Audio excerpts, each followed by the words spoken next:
Hello friends, welcome to Telugu law students. AP and TS law set సంబంధించి మీరు ఒకవేళ exam రాసినప్పటికీ qualify అవ్వకపోయినా సరే, లేదా ఎగ్జామ్ అసలు రాయలేదు కానీ ఈ సంవత్సరం ఎలా అయినా ఎల్ఎల్బి చదవాలనుకుంటున్నాను అనుకున్నట్లయితే మనకు ఒకే ఒక ఆపర్చునిటీ ఉందండి. అదే మేనేజ్మెంట్ సీట్స్.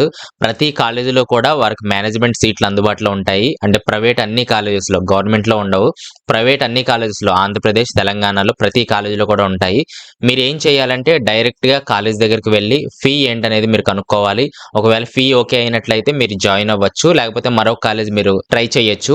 అలాగే మనం కాలేజెస్కి ఎప్పుడు వెళ్ళాలి అంటే కౌన్సిలింగ్ ప్రాసెస్ ఎప్పుడైతే స్టార్ట్ అవుతుందో అప్పటి నుంచి మనం కాలేజెస్ని విజిట్ చేయొచ్చు, వాళ్ళని కాంటాక్ట్ అవ్వచ్చండి. ఇప్పుడు తెలంగాణకు సంబంధించి 5వ తారీఖు నుంచి స్టార్ట్ అవుతుంది. ఈ మంత్ ఎండింగ్కి వెళ్ళొచ్చు, లేదా ఈ 5వ తారీఖు తర్వాత అయినా మీరు కాలేజెస్ని విజిట్ చేయొచ్చు. వాళ్ళు చెప్తారు ఎప్పుడు రావాలనేది, ఎంత ఫీ అనేది వాళ్ళు అన్నీ చెప్తా ఉంటారు. అలాగే ఆంధ్రప్రదేశ్కి సంబంధించి మీరు ఎప్పుడైనా వెళ్ళి కాలేజీని కాంటాక్ట్ అవ్వచ్చు, లేదా ఎప్పుడైతే కౌన్సిలింగ్ ప్రాసెస్ స్టార్ట్ అవుతుందో అప్పుడైనా సరే వెళ్ళి వాళ్ళని కాంటాక్ట్ అయినట్లయితే మీరు ఎప్పుడు రావాలి, జాయినింగ్కి, ఫీ ఎంత, ఇవన్నీ కూడా వాళ్ళు చెప్పే అవకాశం అయితే ఉంది. తెలంగాణకు సంబంధించిన కాలేజెస్ లిస్ట్ ఇది. ఉదాహరణకి నేను చెప్తాను. ఇక్కడ 300 సీట్లు ఉన్నాయండి. ఇక్కడ పైన కాలేజ్ ఇంటేక్ అని చెప్పి ఉంది. 300 సీట్లు అంటే కాలేజ్ తీసుకునేది 300 సీట్లు. కాకపోతే కన్వీనర్ ఇంటేక్ అంటే లాసెట్ ద్వారా తీసుకునే సీట్లు ఏంటంటే 240 సీట్లు. సుమారు 60 సీట్లు అయితే ఇక్కడ డిఫరెన్స్ వస్తుంది. ఈ 60 సీట్లను వాళ్ళు ఏం చేస్తారంటే వారు అమ్ముకోవడం జరుగుతుంది. కాబట్టి ప్రతి కాలేజీలో కూడా ఈ విధంగానే ఉంటుంది. పైన ఆర్ఆర్ఎస్ లీగల్ కాలేజీలో చూసినా సుమారుగా 40 సీట్లు తేడా వస్తున్నాయి. గవర్నమెంట్ అయితే అన్ని కూడా వాళ్ళు ఇచ్చేయడం జరుగుతుంది లాసెట్ ద్వారా. కాకపోతే ఈ ప్రైవేట్ కాలేజీలో ఖచ్చితంగా 40 నుంచి 50 సీట్లు, మినిమం 20 సీట్లు అయినా సరే ప్రతి కాలేజీకి ఉండడం జరుగుతుంది. కాబట్టి మీరు ఒక లిస్ట్ తయారు చేసుకొని డైరెక్ట్గా కాలేజ్కి వెళ్ళి వాళ్ళతో మాట్లాడి ఫీ ఎంత అనేది వాళ్ళనే కనుక్కోవాలి. ఎందుకంటే రిమైనింగ్ ఈ కన్వీనర్ కోటాలో ఏదైతే ఫీ స్ట్రక్చర్ ఉందో ఇది bar council of India fix చేయడం జరుగుతుంది. కానీ ఈ మేనేజ్మెంట్ సీట్స్ ఏవైతే ఉన్నాయో అవి కాలేజ్ మేనేజ్మెంటే వాళ్ళు ఫిక్స్ చేస్తారు.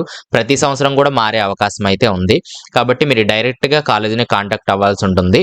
తర్వాత ఫీ ఎంత ఉండొచ్చు అంటే సుమారుగా 40,000 నుంచి ప్రతి సంవత్సరం కూడా మనం పే చేయాలి. 40,000 నుంచి 1 lakh వరకు అయితే మనకు హైదరాబాద్లో ప్రస్తుతానికి ఉంది.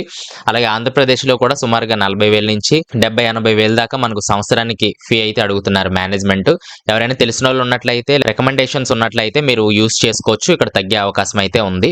అలాగే వీటికి ఫీ రియంబర్స్మెంట్ వస్తుందా అంటే రాదండి. ఎందుకంటే ఇవి మేనేజ్మెంట్ సీట్లు. ఎప్పుడైతే మీరు లాసెట్ ద్వారా వెళ్తారో అప్పుడే ఫీ రియంబర్స్మెంట్ అయితే మీకు ఎలిజిబుల్ అవుతారు. ఈ మేనేజ్మెంట్ సీట్లకి అయితే ఫీ రియంబర్స్మెంట్ కానీ, స్కాలర్షిప్ కానీ ఏది రాదు. మీరు డైరెక్ట్గా వెళ్ళి ఫీ నచ్చినట్లయితే జాయిన్ అవ్వడమే. ప్రతి సంవత్సరం కూడా మీరే పే చేసుకోవాల్సి ఉంటుంది.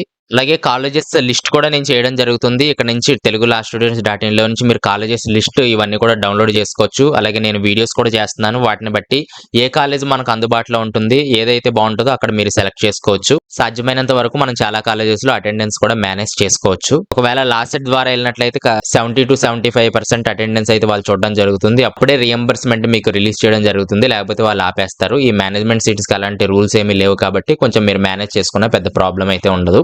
తెలంగాణ వాళ్ళు ఆంధ్రప్రదేశ్లో జాయిన్ అవ్వచ్చు. ఆంధ్రప్రదేశ్ వాళ్ళు తెలంగాణలో కూడా ఈ మేనేజ్మెంట్ సీట్స్ అయితే జాయిన్ అవ్వచ్చు.